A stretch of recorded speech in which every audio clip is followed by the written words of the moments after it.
Welcome to 12.6, Surface Areas of Volumes and Spheres.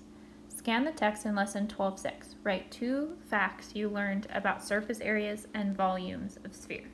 So you might say or have noticed that there's this thing called a great circle repeated over and over again.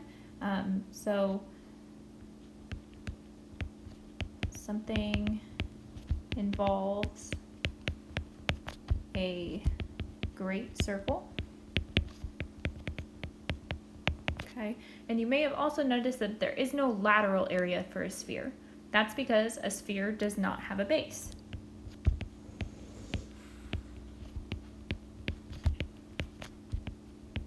So it doesn't have something that you can't include. Remember, the lateral area doesn't include the base, but if the sphere doesn't have a base, it doesn't have something to leave out.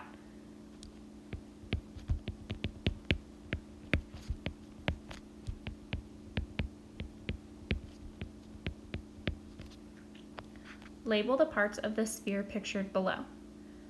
Okay, this first one goes from the center of the sphere to the outside. This would be the radius. This line touches the sphere once. Well, we learned 2 chapters ago that something that touches the sphere or any circle one time is called a tangent, because tangent touches. This goes all the way across and it goes through the center of the sphere. That would be the diameter. And lastly, going from one side of the sphere to the other, but not crossing the center, is a chord. Fill in each blank with the correct term or phrase. One of the 2 congruent halves of a sphere separated by a great circle is known as a hemisphere. That would be half of the sphere. It's separated by the great circle. When a plane intersects a sphere to form a circle which contains the center, so it can intersect at any place, but it has to contain the center of the sphere. This would form what we call the great circle. And lastly, a pole is one of the endpoints of a diameter of a great circle. You can literally think of the North Pole. If the North Pole were to go all the way through, it would go through the center of the Earth, and that would be through the great circle. It would be the diameter of the great circle, therefore it would be the pole. Follow the steps of the flow chart to find the surface area of the hemisphere. Now this is a little bit different because a hemisphere is half of a sphere, and it is going to have a base. The hemisphere's surface area is comprised of half of the surface area of a sphere, but it also has to have the area of that great circle, because look, it does contain the center, so this would be a great circle. So the surface area for a sphere is written as 4 pi r squared. So if we need half of the surface area of the sphere, I would do 1/2 4 pi r squared, but I would have to add the area of the circle, the great circle, pi r squared. That would give me this part here. Using r equals 5, find the value of S, the surface area of a hemisphere. Well, I could work this out. Half of 4 is 2. 2 pi r squared plus pi r squared actually gives me 3 pi r squared.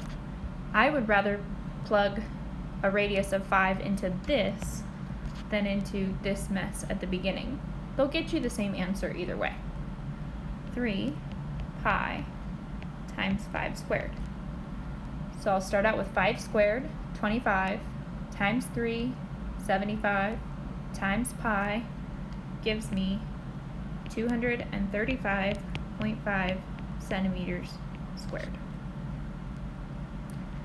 Now the volume of a sphere, so we're talking about filling it, is 4/3 pi r cubed. Okay, this one, it's easiest to do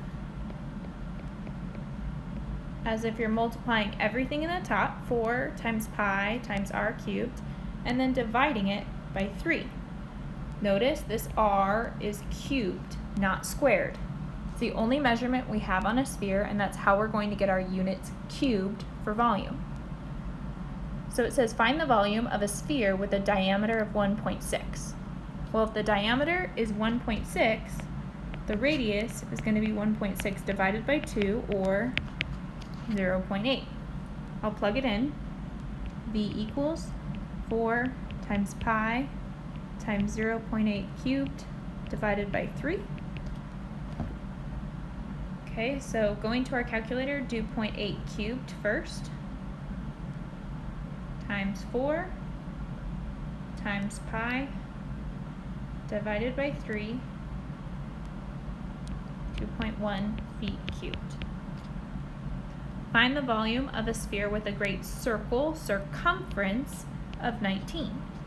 Well, circumference is 2 pi r. So if we have 19 equals 2 pi r, I can divide both sides by 2 pi to find my radius. 19 divided by 2 divided by pi gives me a radius of 3.02. And I can plug that into my volume formula.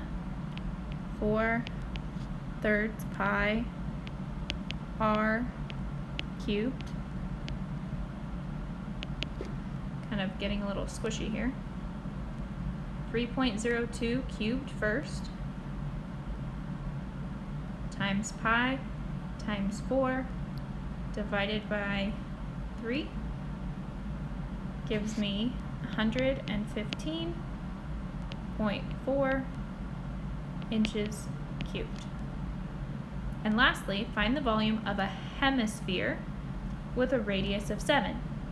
Well, if it's a hemisphere, I need half of that volume. We're not adding anything to it like we did up here, because this we were talking about surface area covering something. Volume, we're just filling it. So we're only going to fill half.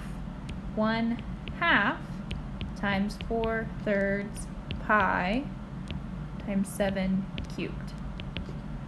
Well, I can put this all into one fraction. That would be 4 pi times 7 cubed over 6. So going to my calculator, I'm going to do 7 cubed first, times pi times 4 divided by 6 gives me 718.4 centimeters cubed. Okay, we can cross this out because we did it up above. Let's fill in some more formulas on our front page. My surface area is 4 pi r squared, and my volume is 4/3 pi r cubed. Now you will work on the 12